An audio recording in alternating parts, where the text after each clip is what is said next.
Hi, everyone.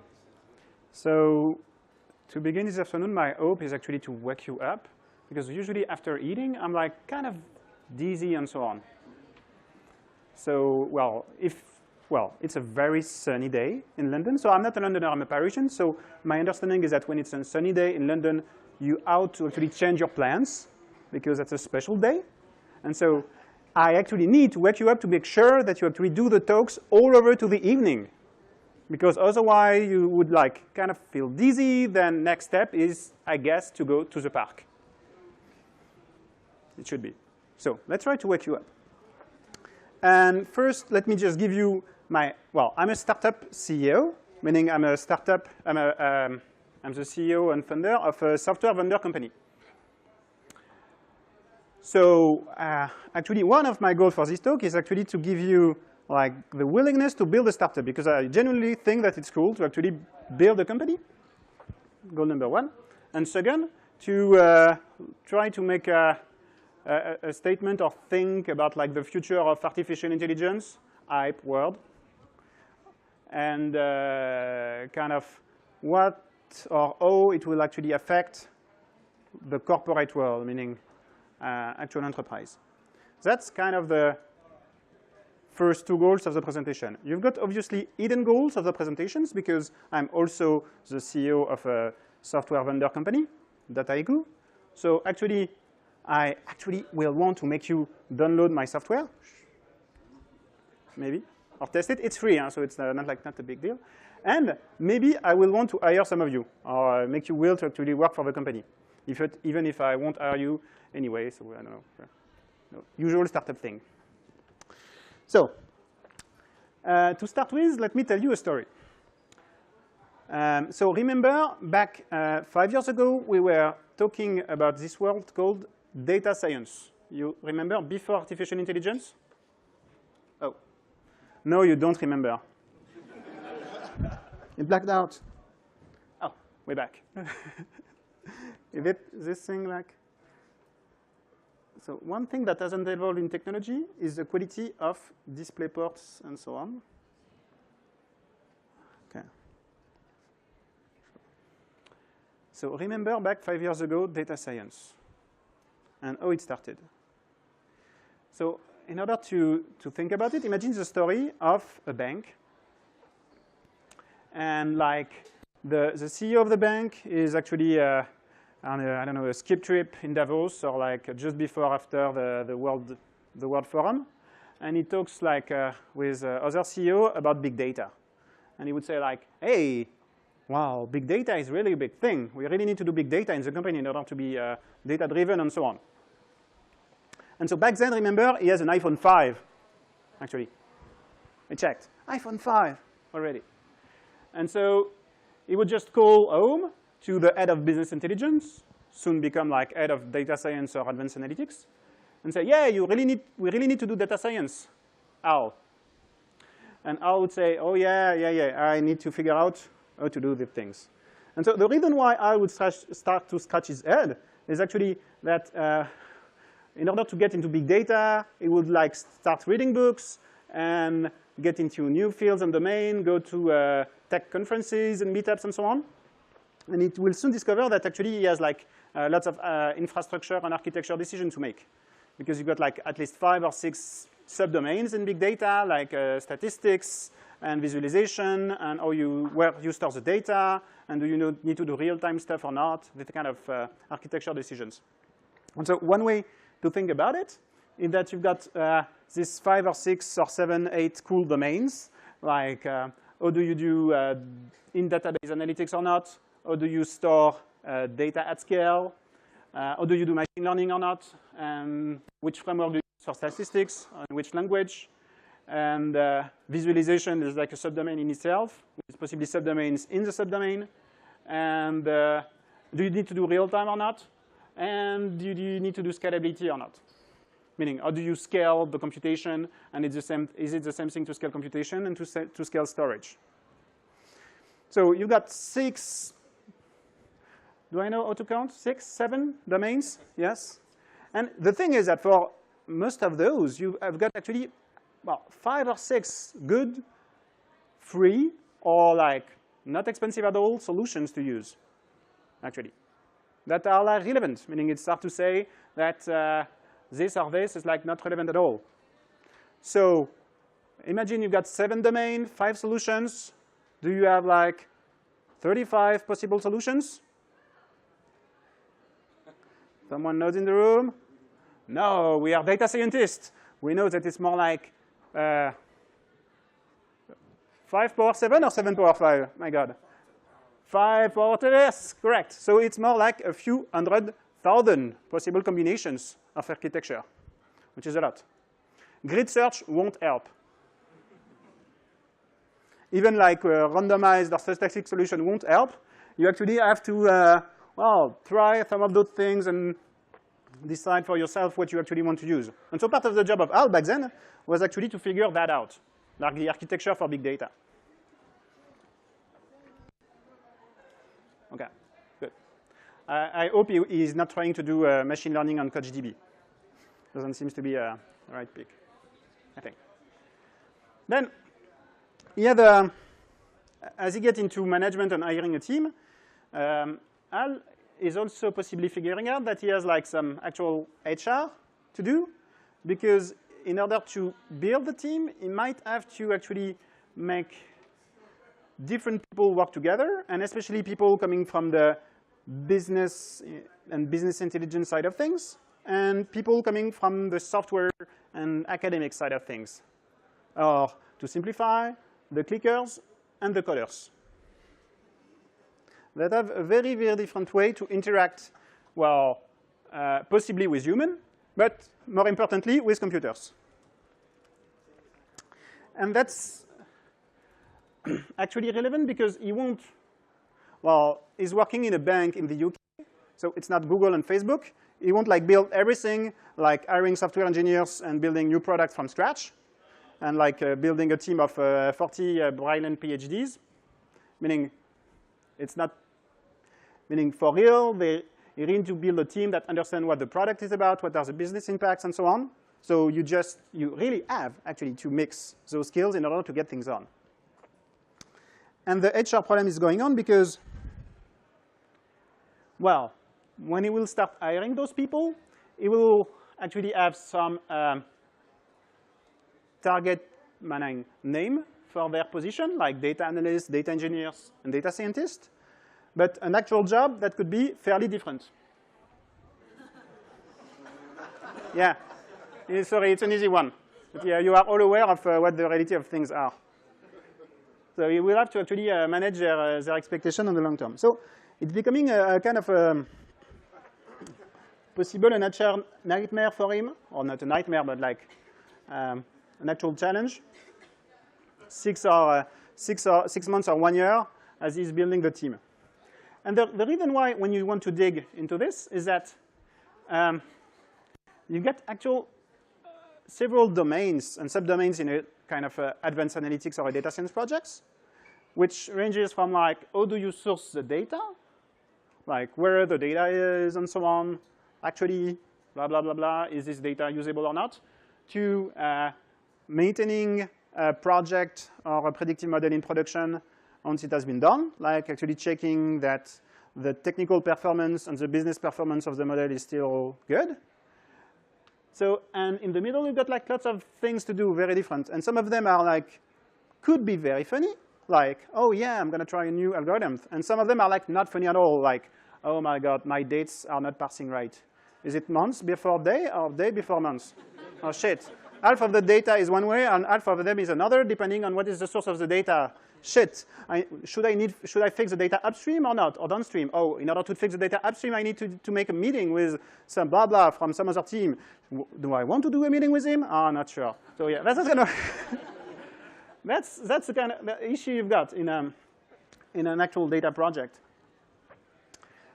So the thing is that at Dataiku we do have like access to some data projects just because we are selling a platform, and so when you start to, this is not real numbers, but like some metrics some proportion we aggregate from actual projects. And the thing is that some challenges that you've got is that ideally when you're working on a project, you would want to specialize people in a meaningful way, meaning having analysts that are specialists about the data to actually work on the data in terms of visualization and analytics, and have engineering people focusing on operationalization, productivization, and so on, and data scientists focusing on trying new models and analyzing them and so on. And the actual challenge is that the reality is that often you would spend an awful amount of time in sourcing and preparing the data, and too much time in productivization and maintenance versus technical optimization, and that overall you lose in terms of productivity. Plus, it's actually very hard to specialize because to specialize those tasks. So why I'm telling that is because, well, that's kind of the way we thought about the market back 5 years ago as a company when I was actually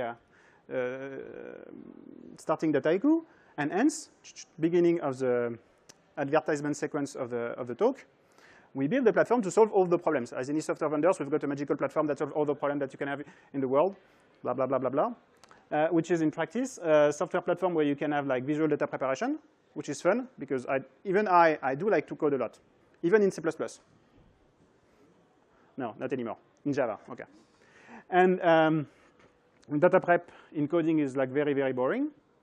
And we also built a nice environment where you can do grid search and test models and so on, and automate the feature engineering part and the model competition, which is nice. Don't you feel like super powerful as a data scientist when you can see graphs and things moving without you doing anything? I feel like empowering as a data scientist. Well, the thing is that random forest win like very often. That's what scares me a lot. That is not a business problem. It's actually random forest keeps winning as well. And some like environment where you can do workflows and coding. Wow, that's fast. The guy that, well, OK. And so the reason we did that was in order to have a cool product for that is today free for nice people, but not only nice people, meaning students, and you've got a free version for individuals and startups and nonprofits, and a paid version enable you collaboration and overall governance of the projects for the large enterprise. Click. And on the advertising section of the presentation. OK. So that was data science 5 years ago. Now, in 2018, we are, I think, no longer allowed to use data science as a hype keyword. No, it's artificial intelligence. But it's actually kind of interesting to use it because the reality also changed quite a bit. First, when you look at what artificial intelligence actually is, you've got like this huge discrepancy between artificial intelligence as like deep tech. And I agree that I could have used better pictures in order to describe what deep tech is. And artificial intelligence as how it would be used by the actual enterprise. Meaning to further elaborate, imagine that AI creates some value, this number being completely fake. The value that will be created by artificial intelligence in the next 5, 10, or 100 years will be split between kind of like completely new products, like robots and autonomous cars and automated doctors or whatsoever, like completely disruptive stuff. One part would be this, for sure.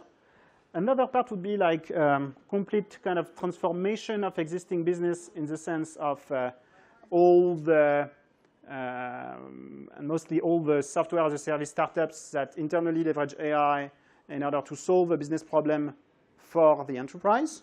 And so kind of you externalize the solution of the problem. And you actually sometimes need to make it external because in order to build an AI, you need like to have more data than the data you actually have in one single corporation for some problems. So it does make sense.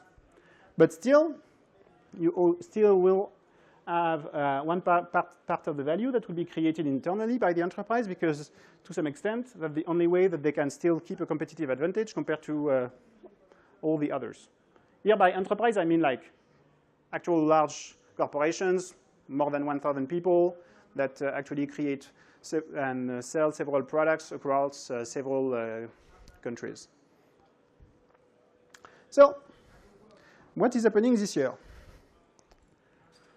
So Dick is still at the same bank, I think. Yeah. Now he's also chairman of the board. Well, good for him. He hasn't moved a tad. Like, yeah, in 10 years, he's still the same guy. Banking really helps you staying young, I guess. And so now he's on an iPhone X. Sorry. He changed the location because there's a new location more trendy than Switzerland for winter vacation. And he would say to Al, well, there is this new artificial intelligence thing. We really need to get things done in this area, blah, blah, blah, blah, blah. And obviously, Al is still have to figure out what this is about. OK. So here the thing is that I think that what is different today is that to some extent we know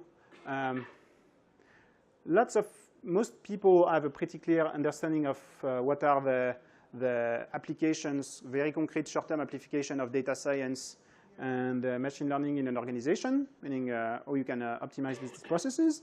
But artificial intelligence, like real artificial intelligence, would be possibly for the enterprise something like this, meaning if you take any process within the organization, like I've got a sales team that sells stuff, it means that today you've got a sales manager that possibly has some kind of methodology or process in order to coach and manage a team, and he has possibly tools or whatever templates to send emails and way to actually engage with customers and so on.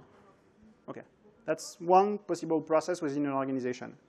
The AI version of it would be, in the extreme, having an artificial supervisor that actually automatically call customers, because you can automate that. In some situation, because, I don't know, it's like a very highly scored customer, or you know you have the need, you would ask a new human to do the call, because human voice is slightly better than generated voice. And in most situations, you would generate an email, but in the situation where you know you need a joke at the end of the email, because humans are way better than computers in order to actually write good jokes, hopefully, and so on. And possibly the artificial intelligence will kind of automatically put a meeting so that you can do face-to-face meetings with your customers, because face-to-face meetings will still have to be done by human. Putting automatically a meeting in your Outlook or Google Calendar, which is very annoying, having those meetings popping up in your calendar, especially when it's an artificial intelligence that will push it. So that's the actual implication. So there's like some kind of like, you have the perspective that in order to get those things done, it won't be just a matter of like technology. It's like, do we really need it? Do we really want it? How to keep these things fun, meaning like the guy here and the guy here. You really need to design the system so that it's like acceptable and just like not completely boring. So there is like some new kind of UX perspective of it, which is like new to some extent. So you've got this, the things to scratch one's hands upon. Well, it's a bit far-fetched, but not so much. Meaning like 10 years from now, possibly some organization will actually do this. And 10 years is not so much. I'll still be working. Oh, well, or not.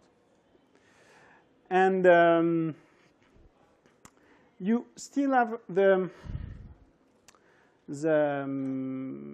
in AI, you also have like a new part of the, meaning you still have this question of where you want to store data and learn and so on, but well, let's say it's more or less settled, or like easy, meaning you've got lots of decisions that are easier to make today compared to 5 years ago.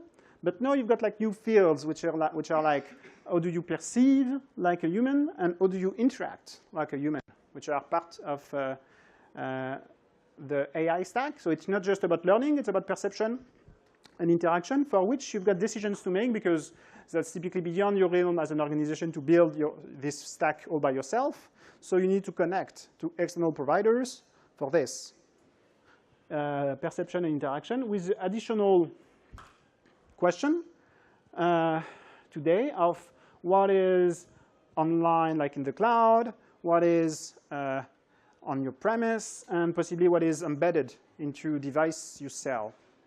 Like, which actually leads to lots of questions like, how do you embed machine learning systems into those devices and maintain those and so on. So lots of funny architecture stuff to do still. The thing is that when he gets into those things, imagine Al is actually working in a bank. He's been doing data science only for like 3 or 4 years before he was doing business intelligence. He has like a new project about like vision, and I don't know, he wants to recognize handwritten letters, which is an hard problem, possibly. And so he gets on Google in order to search for resources about computer vision. That's actually the thing he would do. And the challenge, I think, one of the challenges is that the ecosystem of deep learning today is possibly not that mature in terms of providing meaningful information to him.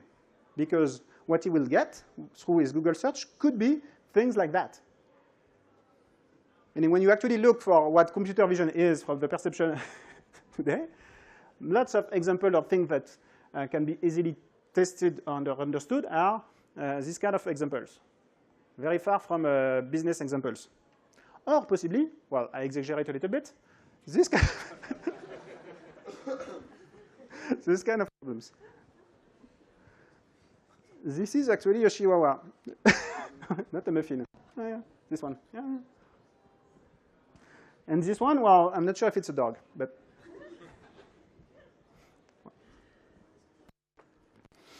So the question from his perspective is like, so you've got this, and you've got also a question of overall architecture, especially for high-level decision-making.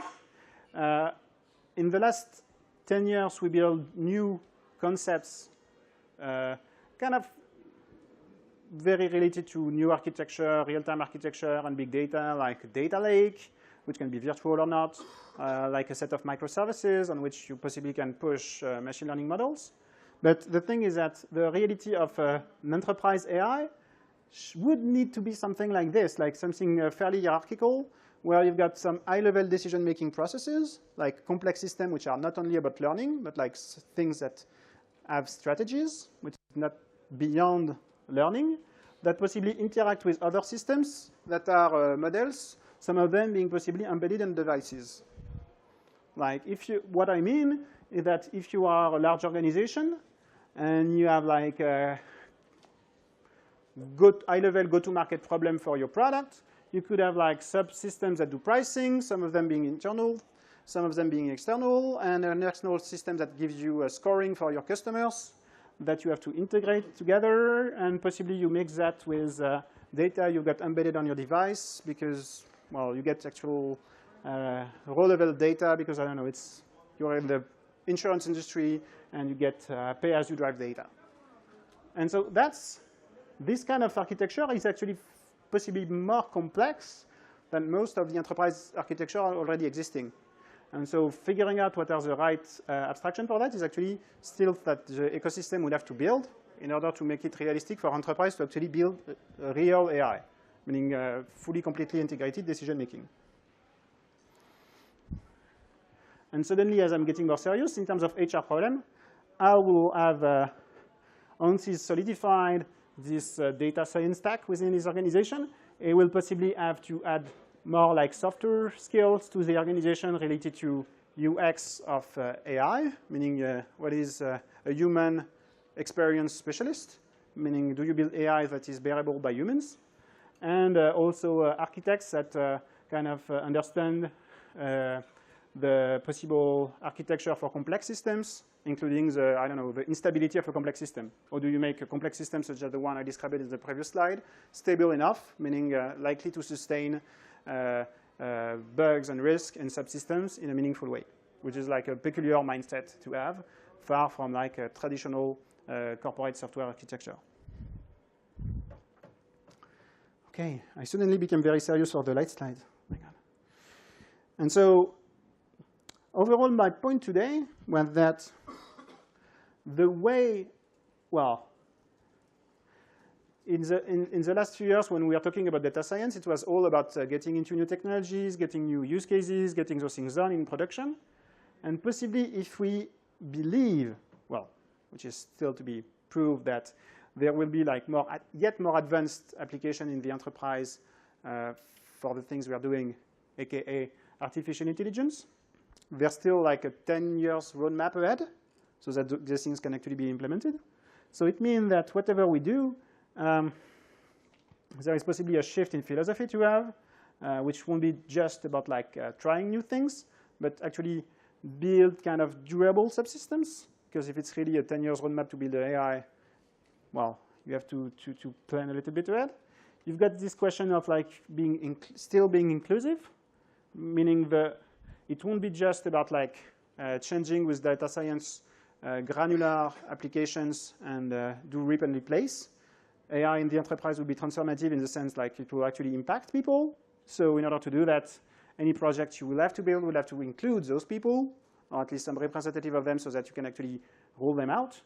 And also related to the fact that it's 10 years ahead, it will be much more and yet more, but about thinking about your technology stack as a hub where you connect to lots of different technologies that you do not completely fully control, which can be scary, but probably necessary to implement those things.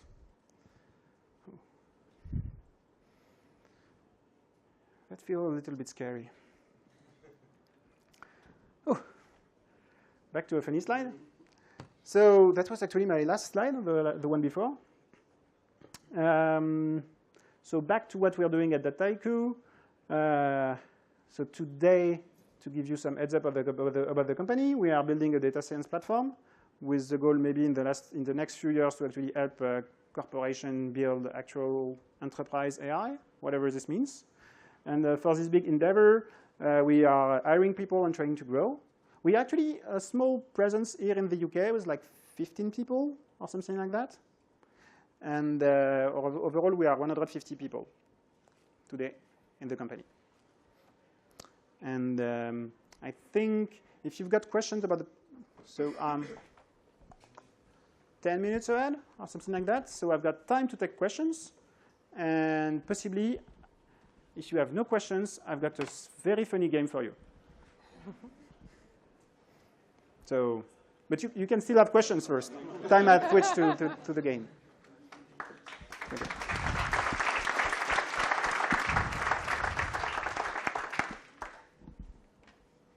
Are there any questions? Yep. Yes. Can you tell me? You just mentioned enterprise AI. Yeah. I have no idea what that is. Can you elaborate? Oh, yeah. That's a very good question. So you could argue that enterprise AI is a marketing concept in the sense that something you use and push over a crowd that possibly do not know what it is, and you don't know what it is, but you all believe that it will something that will actually happen. But, well, I think that but that's one way to put it. The other way to put it is that in my perspective, AI today is actually very related to actually very different things, because building an autonomous vehicle and doing a linear regression for predicting churn, let's say, in an organization, are like two very different things in reality. But you can call them AI, both, technically speaking.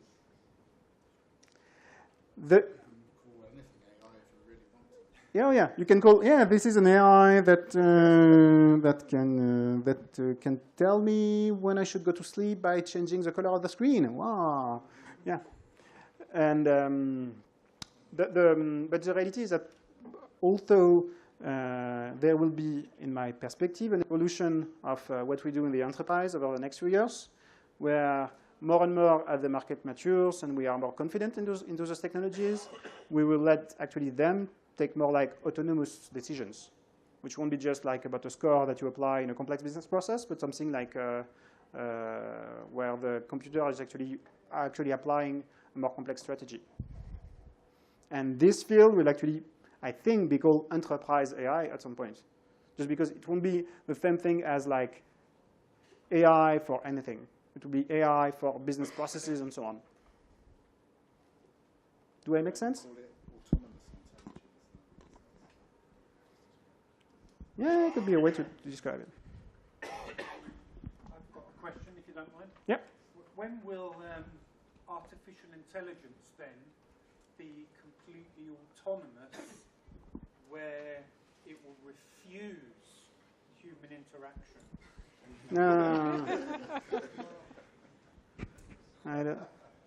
That's a good question. It's made its decisions, it's learned, and it said, actually, inherently, humans are quite bad and evil, and I don't want to interact with you. That's a good question. I don't know. Well, yeah. Maybe they will be like actual smart, you know. Yeah, I don't know. I don't. I think nobody today has an actual perspective of what will be the steps. Meaning, we are just like playing with toys that can recognize images, so on. And so maybe they will get more sophisticated at some point. But how they get to something where they look self-conscious, and then when they will actually be self-conscious, is something that is very hard to assess. Okay, well, I'm just thinking about autonomous vehicles and the decisions that they have to make. Okay? And there could be less of two evils the decision an autonomous vehicle may have to make. Mm-hmm. When will an autonomous vehicle then make its own decision above a human decision and do whatever it wants? So my very cynical perspective on that is that before that will happen, meaning the actual individual vehicle making a decision, there's like this very famous question about like an autonomous vehicle that has to decide whether you should go straight and yes, or go left and maybe knock the old lady. So this kind of decisions to make. I think that before there will be like some inability to control the decision of the individual vehicle, what will happen is that a mix of regulation and global financial optimization will, and especially in the insurance industry, will actually make the system work in a way that will be very hard to understand or comprehend from the perspective of the driver. Meaning that your insurance policy and possibly factors in the insurance policy will have an impact on your vehicle that you don't understand. And I think that will happen before. And I guess it's more scary. Okay. Because if you need to read the line of your contract to understand if your vehicle go left or right, but I think that's by scary. then none of us will own vehicles. We will just request one. So that will then probably come down to our own insurance policy for us. Good point. Okay. Yeah, that's a good point. Okay.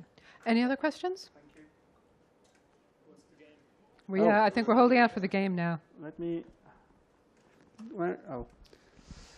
How do I switch to? Because I can't see. Oh yeah, I can see the screen better this way. Blah blah blah blah blah.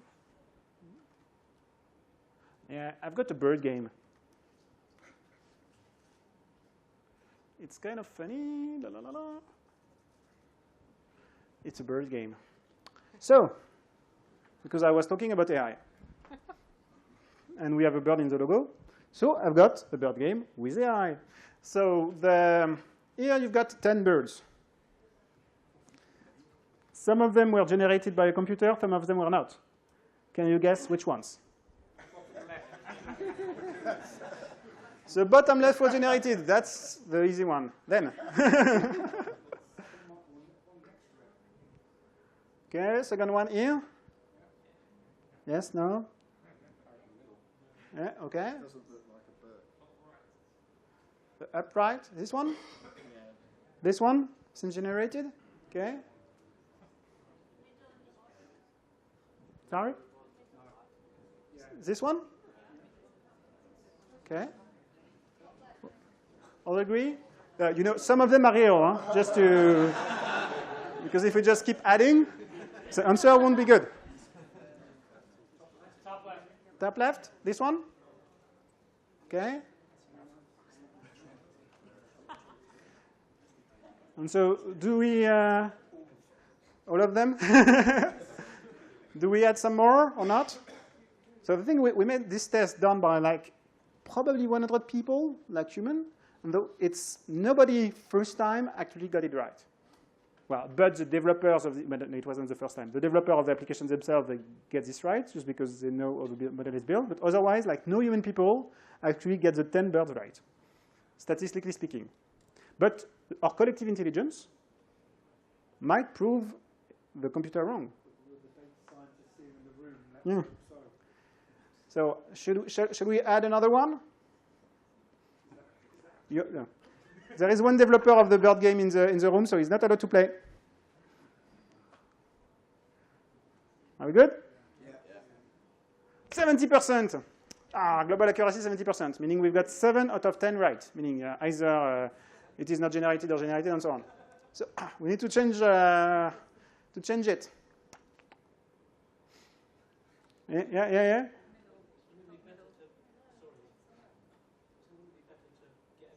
You haven't said if we've yeah, we can play. Well, it's an experience of democracy. So we can take each bird and you vote whether you feel generated or not. Yeah.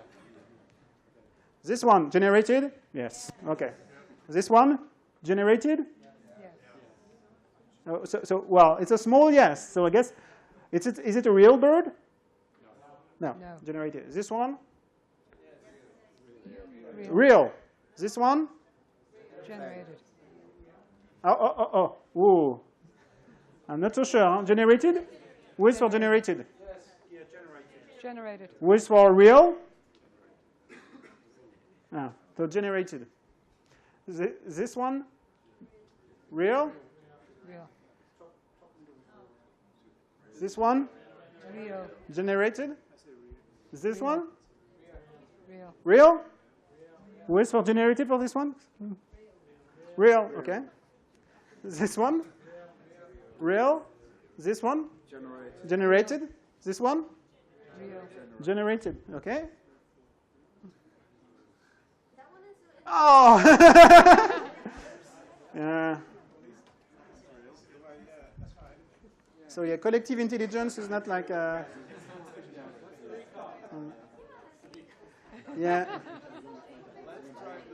Yeah, if we want to win against the robots, I think it will be individually.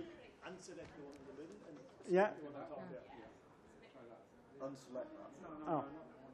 Oh. It's a real bird. Yeah, because it would be actually very difficult for a computer to actually learn the features of a bird like so complex. I think. But okay. Top middle? No. We just deselected. I can't even remember. Second on the left on the bottom, this one? Deselect that one. No. Oh.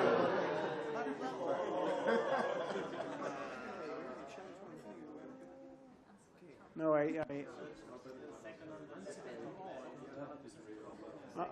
so deselect this one? Unselect this one? Okay. Yeah! So we have actually only 2 generated birds. It's a true bird? Huh? Oh, that was a... No, but here we are talking about the global precision of both classes.